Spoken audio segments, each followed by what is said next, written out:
If you'll allow me, I'd like to go straight to some of the polls because I think you find yourself in a really peculiar position. Head to head with the sitting president, you dominate him.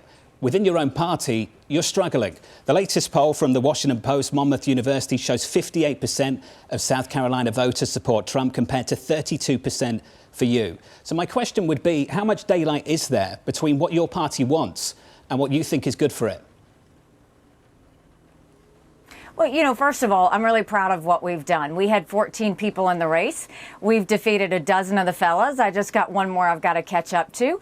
Everybody said we wouldn't be able to do it. We started with 2% in Iowa. We ended up with 20%. We went to New Hampshire. We got 43% of the vote. We increased 25 points in the last 3 weeks of New Hampshire. This race is still very much moving. We are going to continue to close that gap in South Carolina as we head to Michigan and Super Tuesday. Remember, 70% of Americans don't want to see a Trump-Biden rematch. I am pushing through to make sure they have a voice. That's what we have to do. That's what matters. You've got, a decision whether to keep more of the same or whether to go in a new direction. More of the same is not just Joe Biden. More of the same is Donald Trump. And we've got to stop the chaos. We've got to stop the division. But more importantly, we've got to get our domestic issues on track. We've got to get our national security on track. And we've got to get the American families back on track. Well, let's kick it off with some foreign policy. So you voiced opposition clearly to Trump's remarks on NATO over the weekend. I'm struggling to find more than a handful of Republican senators who agree with you. Is there any evidence that Trump's thinking is unpopular with GOP voters? Well, it's not to go and blame the voters, and it's not to go and blame the American people. I've always said it's important for Joe Biden and Congress to tell the American people why they should care, to give them the other side. And you don't hear that. The other side is that NATO's been a 75-year success story. We have not had war in the region. And if you look, Russia has never invaded a NATO country. They've invaded Georgia. They've invaded Ukraine. They've invaded Moldova. So we want to make sure that, yes, do we want NATO to pay more? Of course we do. But the last thing we're going to do is side with a thug. Keep in mind, Putin kills his opponents. Keep in mind that he has arrested Evan Gersovich, who's been sitting in jail just for doing journalism. Keep in mind that this is a man who has wanted to destroy America and defeat America for years. I dealt with Russia every single day. It is a mistake for Trump to side with Putin over our allies. We needed a lot of friends after 9/11. We better remember that. But it takes a friend to get a friend. Ambassador Haley, I'm sure you've seen the comments from the likes of Lindsey Graham and Marco Rubio. When it comes to NATO, do you feel like you're potentially out of step with members of your own party? It's not, the goal is never to follow the polls. The goal is to make sure you communicate what's right. We need to make sure that we have an alliance that's strong. Our whole goal is to prevent war. That's the main thing. I mean, you look at Russia right now. The reason people should care about Ukraine is because, one, it's a pro-American, freedom-loving country. But two, listen to what Putin said. Putin said once he takes Ukraine, Poland and the Baltics are next. Those are NATO countries. That immediately puts America at war. This is about preventing war. This is about keeping an alliance strong. This is about bringing more friends in, not pushing friends away. Donald Trump doesn't get that. And that's what will creep us into war. We can't have that. And so our goal is not to go and blame the American people for feeling the way they do. It's to make sure we get our message out on why they should care and how this is in the best interest of America. And for those politicians who are refusing to say that, that's a disservice to the people that they serve. If the goal is to bring more friends in, would you agree that President Biden has done a good job in expanding the NATO alliance? Well, I think, first of all, I think that he understands the importance of NATO, but he doesn't understand the importance of preventing war. He could have prevented Putin going into Ukraine. All of this wouldn't have happened if we wouldn't have had the debacle in Afghanistan. I mean, think about the fact that we left Bagram Air Force Base in the middle of the night without telling our allies who stood shoulder to shoulder with us for decades because we asked them to be there. Think about what that told our friends. More importantly, think about what that said to our enemies. So there's no surprise that Putin went and invaded Ukraine. There's no surprise that we're seeing Iran push its terrorist proxies to do evil around the world. There's no surprise that Hamas invaded Israel. There's no surprise that China is doing surveillance and intimidation over Taiwan. They see that the U.S. is weak and they don't trust it. And the fact that we are watching Joe Biden in decline is not helping that. Russia, China, and Iran are watching every day the decline of Joe Biden. This is bigger than a party. This is about the fact that we've got to look out for the national interests of our country. And that's when you put all of this aside and say, what do we need? We don't need two 80-year-old candidates running for president. We need someone who can serve 8 years, disciplined, strong, no volatility, no drama, no vindictiveness. Just get the job done for the American people. That's what I'm trying to do. Well, when it comes to mental acuity, I know you want to make a standard that they have to take these tests. You said you're willing to take these tests. Do you expect Biden or Trump to take a mental acuity test before November? I expect that if you look at the fact, this is just a fact. There's a reason pilots can't fly after the age of 65. There's a reason you have to get out of the military after a limited age. There are a lot of industries that do that because it is fact. You are in decline. You look at Joe Biden 2 years ago, very different than what you see Joe Biden today. You look at Donald Trump in 2016, very different than what you see today. Donald Trump the other day went on 3-4 times saying that I should have had security at the Capitol on January 6th. I never had a job in D.C. I never was in charge of security. He was confused. That is what happens. What I am saying is I don't care if you do mental competency tests for 50 and up. But these are people making decisions on our national security. These are people making decisions on the future of our economy. We need to know they're at the top of their game. This is not about whether you like them or they hold a baby well. This is about the fact that we have serious issues in our country. Our country is in disarray and the world is on fire. And we can't go through 4 more years of chaos. We won't survive it. Ambassador Haley, you point out a number of gaffes, not just from the former President Trump, but also current President Biden. At the same time, they're still beating you in polls when it comes to Trump. Even the FT over the weekend, when it comes to handling of the economy, you're trailing Biden. Why is that? Well, first of all, if you look at the general election polls, you see that I do defeat Biden by almost 17 points. You can look at the Marquette poll that just came out last week. I defeat Biden in Wisconsin by 15 points. Trump doesn't defeat Biden. And we have to look at the fact that if we go and all the swing states, I defeat Biden. And if I win by double digits, do you know what that means? That means you go into D.C. with a mandate to stop the wasteful spending and get our economy back on track, a mandate to get our kids reading again and go back to the basics in education, a mandate to secure our borders with no more excuses, a mandate for law and order back in our cities, and a mandate of a strong America that prevents wars that we can all be proud of. That's the goal of where we're trying to go. We've got to get past this partisan, it's got to be him or him. I think the problem is both of those men. You look at it, whether it's these court cases where they had national security documents they shouldn't have had. If you've ever had a job that dealt with any sort of security documents, you know that they are handled with extreme care.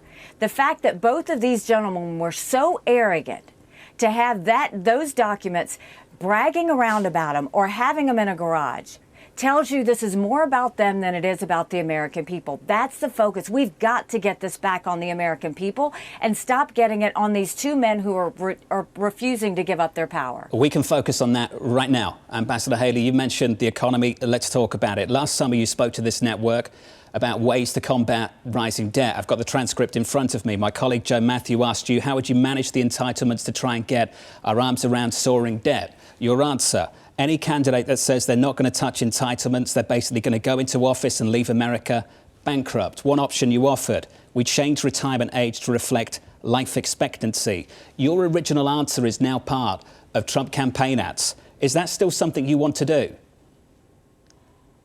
Well, first of all, that's not what I said. What I said is we should not ever take away from those who have invested in and those who have been promised. America should always keep their promises. I said we should go and change the rules for those in their 20s. That's the problem. Those in their 20s, like my kids, For them, we should change the retirement age to life expectancy. Instead of cost of living increases, we should do increases based on inflation. We should cap the benefits on the mega wealthy, and we should expand Medicare Advantage plans. What Donald Trump wants to do is he doesn't want to touch it so that when Social Security goes bankrupt in 10 years, everybody gets a 24% cut across the board. That's not how you handle a problem. I'm going to count it. The thing you do is you get in front of the problem. When we make those changes, that's when you start focusing on what it takes to make sure not only does everybody who've paid in keep what they get, but you make sure that our kids will actually have something when the time comes for them as well. We have to take that seriously, and we have to stop having Congress raid the Social Security accounts. Right now, they're raiding all of those accounts instead of stopping the wasteful spending. We'll stop the spending, stop the borrowing, eliminate the pet projects, and I'll veto any spending bill that doesn't take us back to pre-COVID levels. Ambassador, do you still think 65 is way too low when it comes to retirement?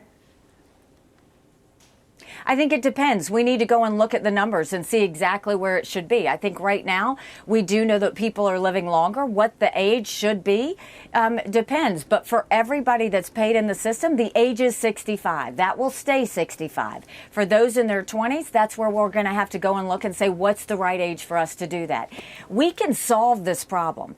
People don't have to live in fear that they're going to lose their Social Security, but we need to be honest with them. Communicate to them that Social Security will go bankrupt in 10 years. Communicate to them that Medicare will go bankrupt in 8.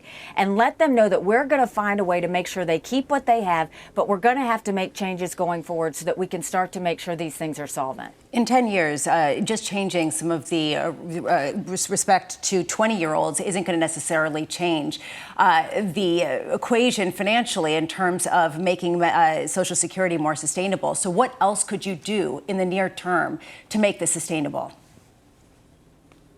Well, right now, Joe Biden and Donald Trump are saying they're not going to do anything, which means you're going to have a 24% cap, a 24% cut in 10 years. At least I'm willing to do something about it. At least I'm willing to tell the American people the truth that there is a problem and that we're going to fix it. So the thing is, you start with that. You also start with cutting out the wasteful spending that's happened from Republicans and Democrats. We saw that $2.2 trillion COVID stimulus bill that passed with no accountability, that's now expanded welfare, that's left us with 80 million Americans on Medicaid, 42 million Americans on food stamps. That's a third of our country. And instead of Republicans doubling down and trying to make something right, they opened up pet projects and earmarks for the first time in 10 years, pushing through 7,000 of them last year. You've got to stop that. The other ways we're going to do it is we're going to take as many programs in the federal government as we can and pass them down to the state level. That will dramatically reduce the size of the federal government, but it will empower people on the ground. Think education, think welfare, think healthcare, think mental health. When you go and cut those strings and allow that to go down to the people, you're reducing the size of the bloated government we have. Everybody loves to talk about how great the economy was under Donald Trump. Well, yeah, it seemed great. But at what cost? Well, he put us $8 trillion in debt in just 4 years. Joe Biden went and doubled down and put us even more in debt. That's not how you fix the economy. That's how you go and leave younger generations in a situation they'll never be able to pull out of. Meanwhile, Donald Trump is talking about heavily tariffing Chinese goods, potentially up to 40%. Do you see this as one viable way to raise money? Absolutely not. All that does is raise taxes on the American families and our small businesses that we need to be taken care of. It is ludicrous that he wants to go and raise those tariffs to everything that we import. That's going to affect American families on anything from baby strollers to appliances.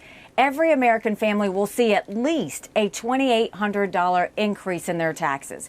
Not only that, not only does he want to cut Social Security by 24% in 10 years, he wanted to raise the gas tax by 25 cents per gallon in 2018. He doesn't understand the value of a taxpayer dollar. He doesn't understand that you don't go in debt. You don't tax the American people. You don't go and take care of big corporations. You take care of small businesses and American families by making sure they have more cash that they can spend. That's been what's lost not only in Donald Trump, but in Joe Biden and in every member of Congress. Ambassador Haley, given that you seemingly consider, and many others do too, that a tariff on China is a tax on American consumers, would you consider repealing existing tariffs on Chinese imports? China's different. Now, when you talk about Trump wants to do tariffs across the board from every country.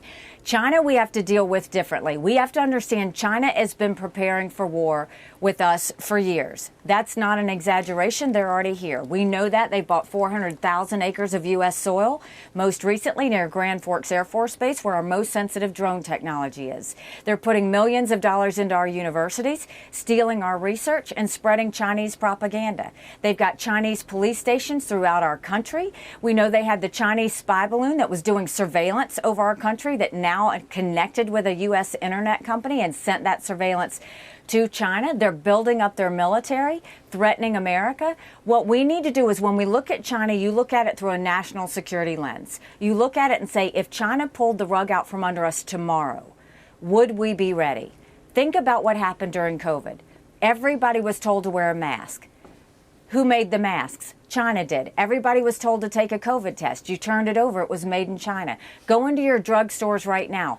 All of those medications are made in China. We've got to focus on what do we do to change that narrative, to make sure that the American people are not dependent on China, but we move that trade either to where we make it in in America, or we go and we make it with our allies and our friends. Ambassador, just quickly, if you really think that neither candidate, who currently are the frontrunners, is a good option and could potentially be really harmful for this country, would you consider an independent run if you didn't win the Republican nomination? I'm a Republican. We can win as a Republican. We moved 25 points in the last 3 weeks of New Hampshire. We're closing the gap in South Carolina. We are on a bus tour now. We're anywhere and everywhere, and you will see the numbers are very different than what y'all are reporting today. We have a country to save. We've got one chance to get it right. We've got to listen to 70% of the American people that don't want Trump and Biden. You don't fix Democrat chaos with Republican chaos. You look at the fact that Biden has had all of this diminished capacity. Democrats better start looking for another candidate. My prediction is they will. You look at Donald Trump. Look at the losses we had just this week.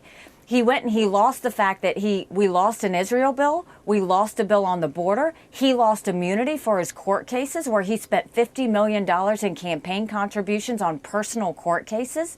The RNC is broke. The RNC party chair lost her job. Donald Trump has his fingerprints on all of that. There is no way Republicans defeat Joe Biden or Democrats with chaos like that. We've got to get rid of both of them, get a new generational leader, and get America back on track. Go to NikkiHaley.com, and that's how we'll get it done.